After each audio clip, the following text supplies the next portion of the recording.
पुण्यात्माओं जैसे यहाँ पर दोनों ही कर्म भोगने पड़ते हैं, पुण्य भी पाप भी, और संचित कर्मों का ढेर लगा हुआ है। आपका संचित होते हैं जो पहले जन्म जन्मांतर के कर दिए, संचित में पुण्य भी है आपके पाप भी हैं, दोनों धरे हैं वहां रखे सुरक्षित। अच्छा, जब आपको कभी मानव शरीर मिलता है तो एवरेज निकाली जाती है। जैसे आपके 10,000 पाप कर्म है और पुण्य है 500, तो 10% तो उसका ले लिया पुण्यों का, यानी रेशो बना ली, 50% ले लिया पुण्यों से और 50 ले लिया पापों से।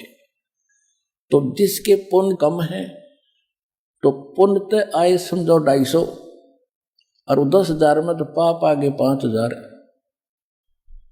उस रेशो से आपका प्रारब्ध बना दिया और वो आपने भोगना ही पड़ेगा, चाहे राम रट लो, चाहे कृष्ण बज लो, और चाहे ब्रह्म की जाप कर लो, चाहे कितनी घंटी पीट लो, उसमें कोई परिवर्तन नहीं हो सकता। और फिर परमात्मा क्या करेगा, आपके उन संचित पाप कर्मों का नाश करेगा, पुण्य शेष रह जाएंगे।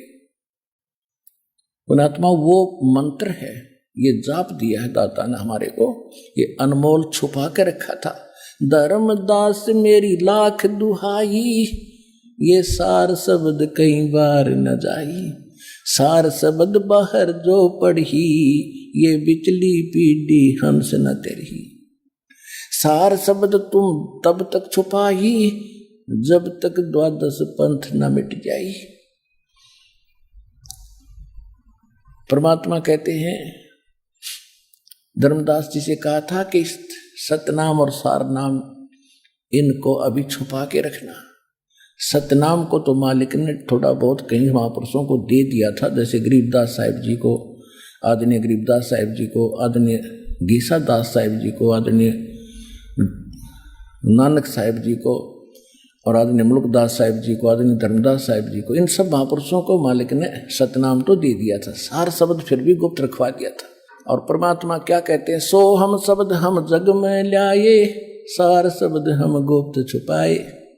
खुद भगवान कबीर साहब कहते हैं कि वो सो हम शब्द हम ही लाए, ये सो हम शब्द का किसी को ज्ञान नहीं, ना किसी वेद शास्त्र में इसका ये लिखा है जो पूर्व के ग्रंथ है। परमात्मा के ज्ञान के बाद तो इन महापुरुषों को भगवान ने सोम तो बता ही दिया था। तो ये 2 अक्षर से मिलकर सतनाम बनता है कोम, और ये जो एक सोहम, इसके विषय में नानक साहिब जी भी का प्रमाण है कि यही जाप किया करते थे, जिससे ये पाप नाश होते हैं।